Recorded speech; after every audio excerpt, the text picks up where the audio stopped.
Welcome to Photo Finds. I am your host Kevin, and this week we're getting started in downtown Disney, where as you can see, the Rainforest Cafe has undergone quite a bit of change with its new Volcano, and we'll have a closer look at that in a minute.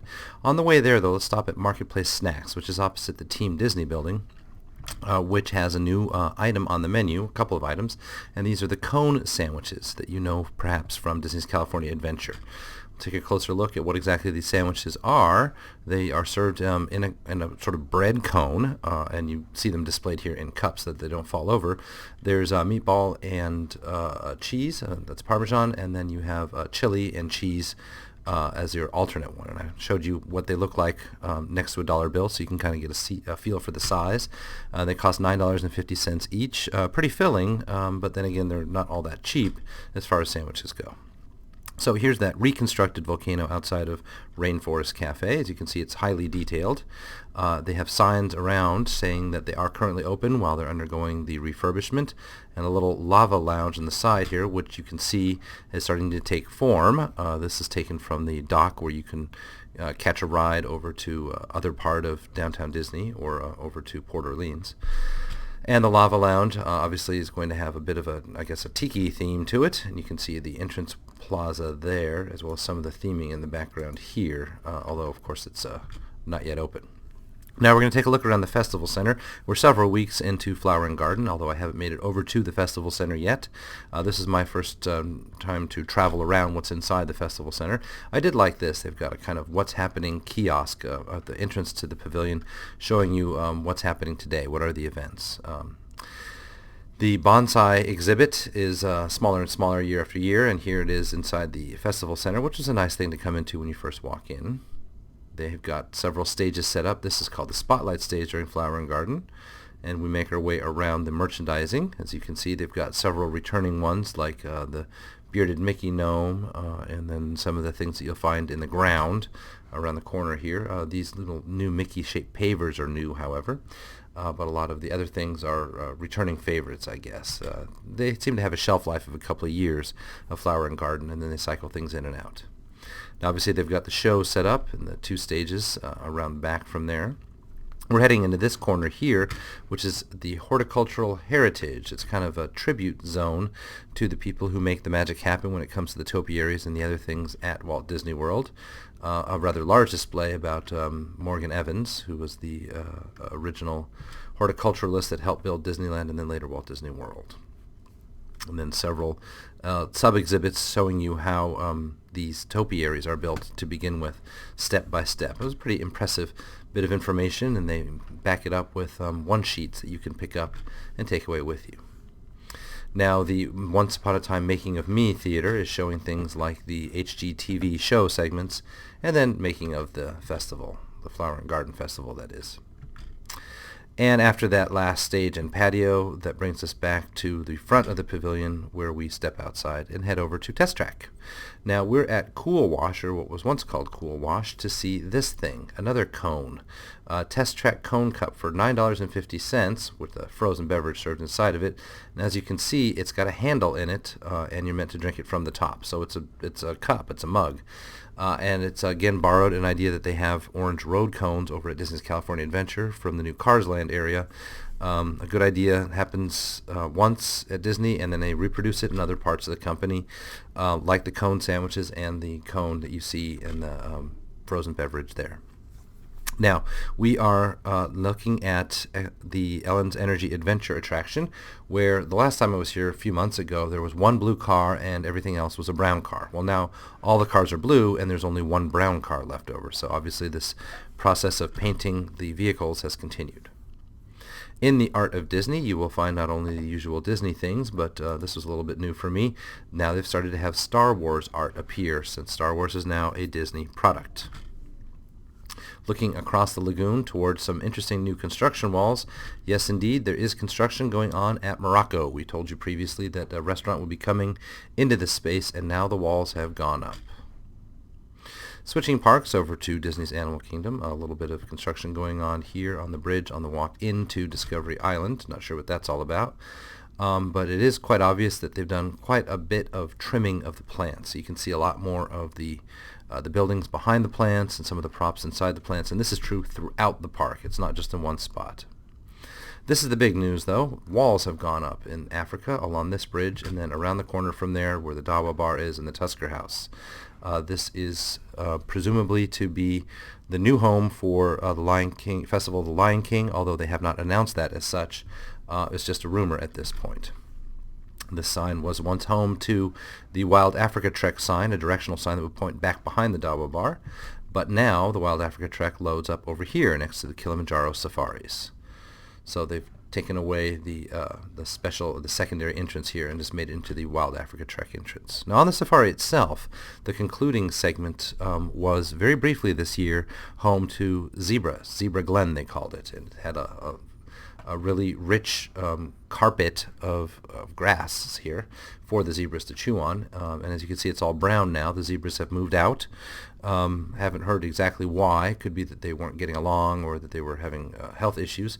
But they've been replaced now by these guys, which are addax, which are somewhat endangered animals.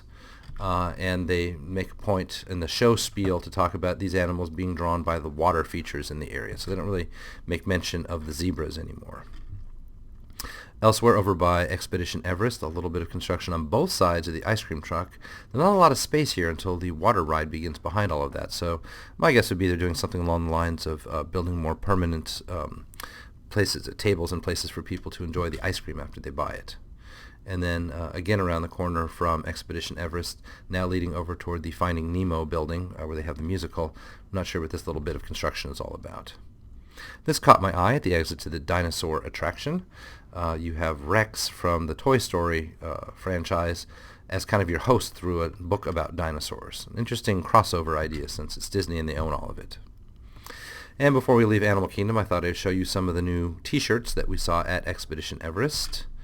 They kind of continue with this tradition of, we did it and survived in many of these t-shirts, as you can tell.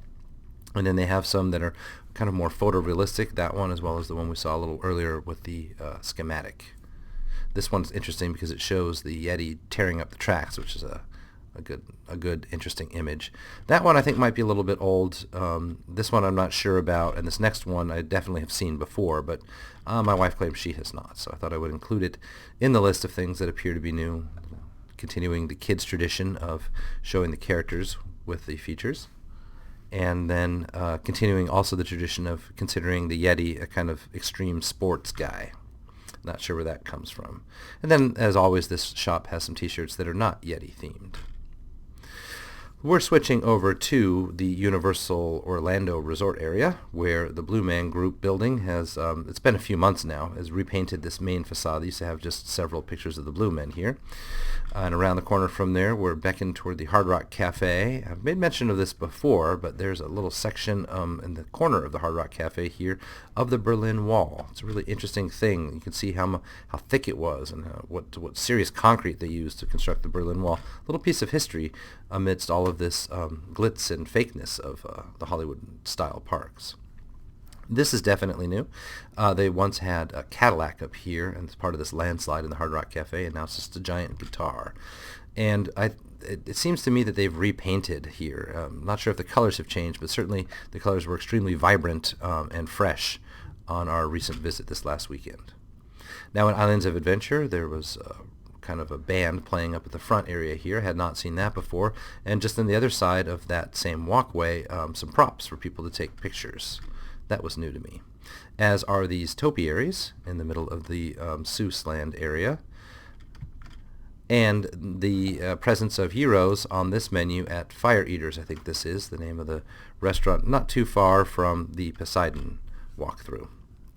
Now over by the Harry Potter area, the construction walls are up, and then if you peek over the construction walls, you'll see that they're indeed starting to lay down construction materials for that conveyance between Hogwarts and Hogsmeade. I'm sorry, between Hogsmeade and Diagon Alley that will be in the other park. There's the other side of this same fence. And meaning that this Hogwarts Express prop, who knows if this is going to be around after they have a working conveyance of some kind of train between the two parks. Now switching over to Universal, you have a look here at the backside of the Transformers building, give you a sense of the scale, look at how small the people are, versus this rather large building. It's got some theming around the outside of it now. Nest is all over, as are the Nest characters. This is what their outfit looks like when they work here. And as you can see, we've got Optimus Prime out as a photo location for people to take pictures of. It's a guy on stilts, but people go nuts over the chance to take pictures. And you can view these pictures in the supply vault. Now the shop is already open. Transformers the Ride doesn't open until this summer, but you can come in here now and have your fill of the various kinds of Transformers, including the little toys, obviously, as well as things that you might use in the parks. I enjoyed this one, the Allspark, which is a piece of chocolate, themed, however. This is on one wall in that supply vault store, and some retro-looking toys and merchandise, a lot of Bumblebee stuff as well.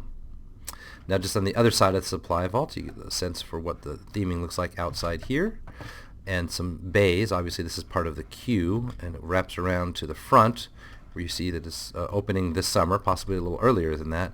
This is where the very front of the building is, and it's just a massive building as seen from all sides here.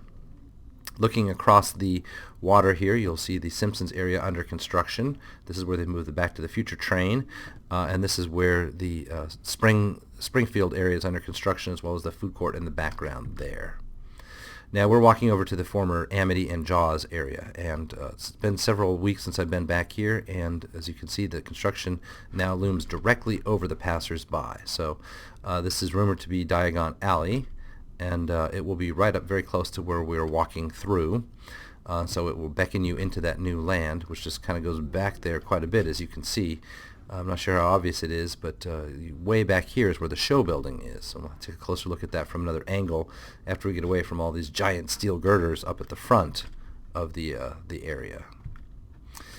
So first, another look over at Springfield. You can see it across the water here. It stretches this whole distance over to the area in front of Krusty Land. There's a bit of a trench hollowed out here. There was a supposition that might be something like a Ferris wheel even. And now we're looking back again at the Harry Potter construction. You see this recessed wall here has a mention of the Jaws attraction, and I thought that was a nice little touch, kind of a nod back to their own history. And there's that show building I was talking about. We're way off in the distance here. So all of the construction we've been looking at is over on the left and to the left of the image. And then over on the back here is the show building, which is receiving a covering. So you can't see much into it anymore. In fact, the front part of it, you can't see into it at all. So it's got this covering on it now, and they'll just do ride and show installation from that point forward. So here is kind of a wider angle view of what's going on. That new building, or the show building, is back on the right-hand side, and this is where we came from, the San Francisco area.